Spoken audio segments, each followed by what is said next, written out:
Greetings, my friends. Hope you're all staying safe. This young lady that we'll be sharing, I met her a few years ago through my sister. Her name is Yasha. She will be speaking about her car accident that happened 2 years ago and her recovery. When you are down and out, trust in God.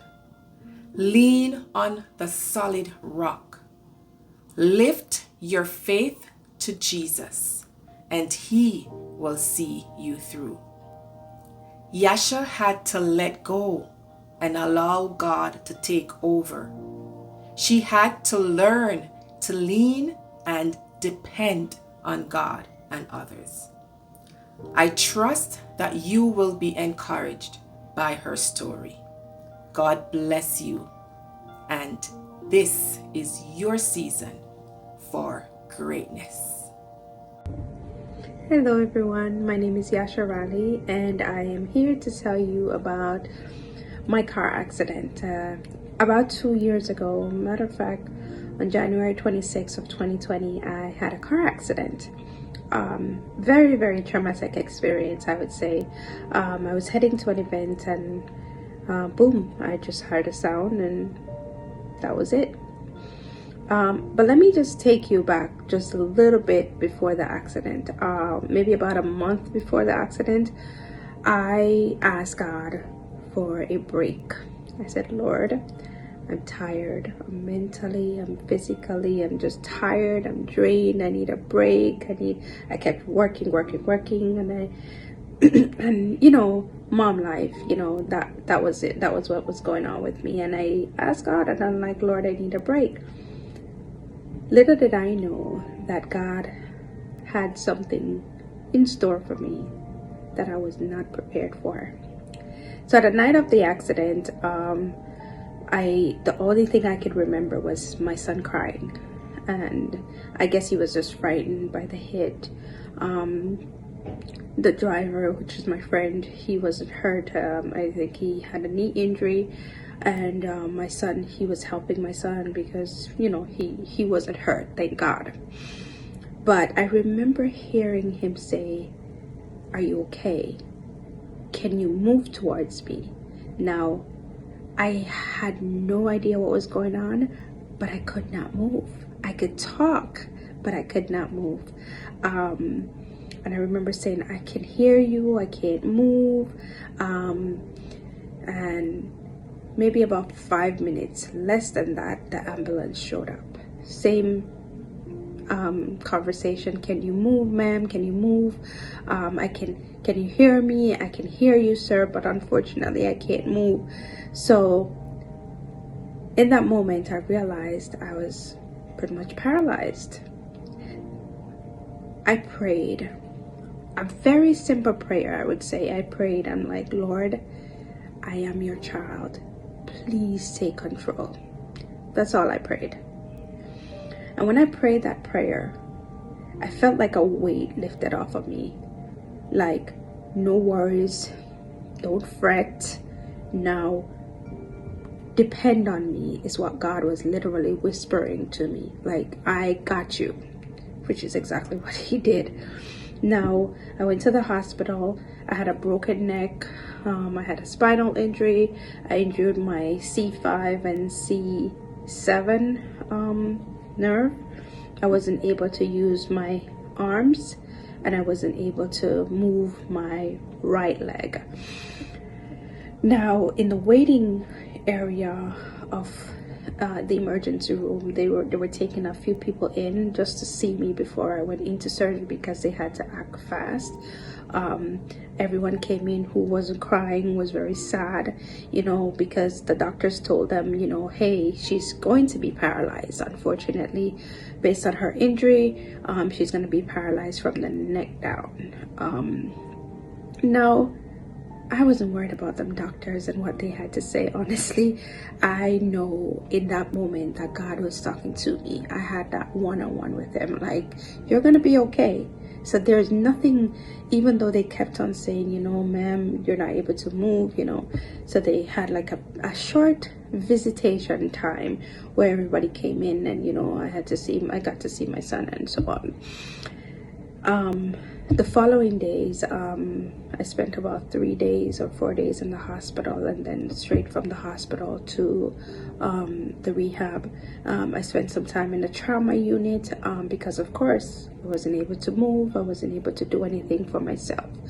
So after the 4 days in the hospital, I went to the rehab, and that's where I was able to learn how to walk and use my limbs again. And they had me in speech therapy because they had to do a neck surgery. They had to go through here to kind of clip my nerve back together. So I had speech therapy. I had to learn to walk and then use my hands again. Now, that entire experience just humbled me to the point where I'm thinking, who would have thought that I would get to a point where I wasn't able to use my limbs?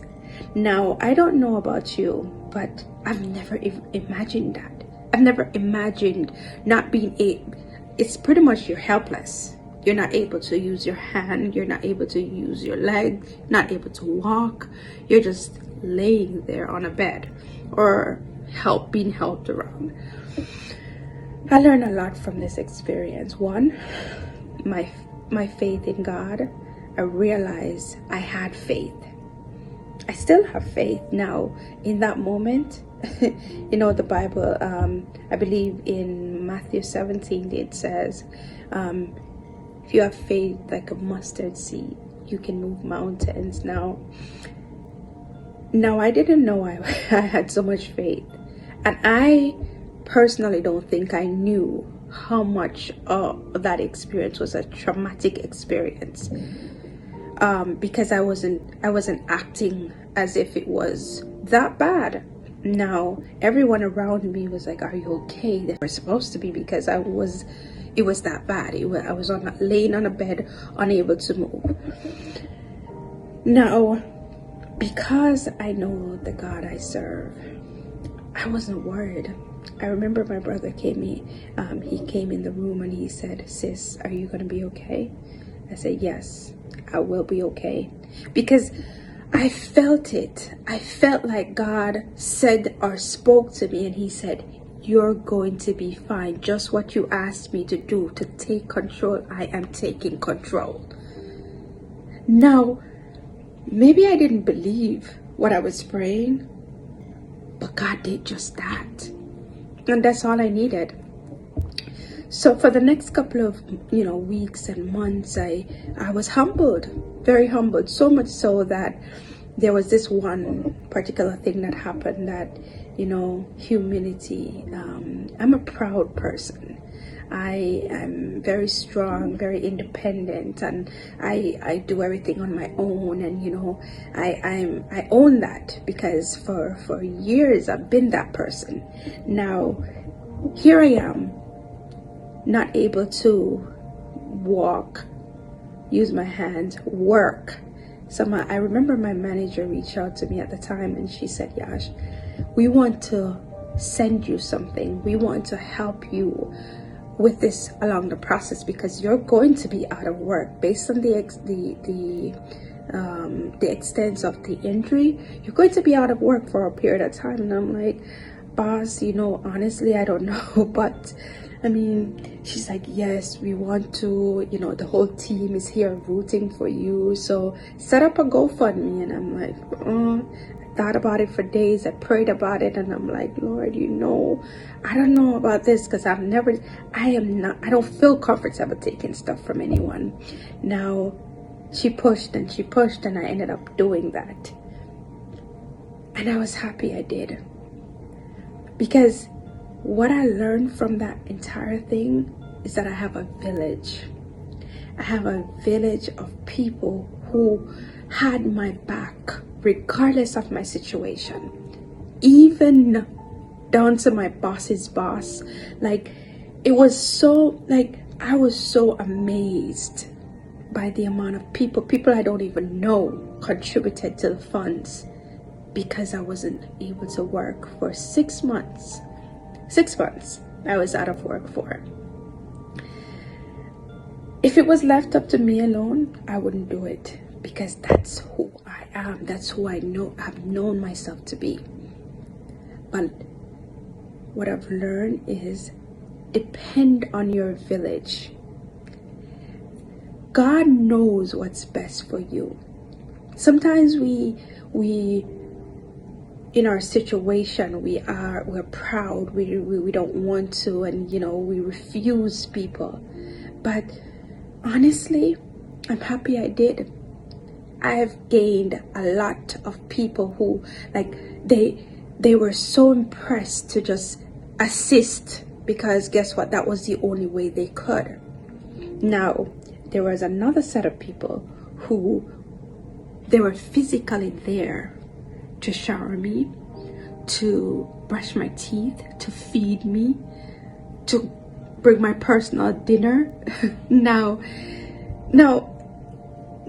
if I didn't know before, I know now. I am not alone. I am never alone. Those individuals showed me that showing up was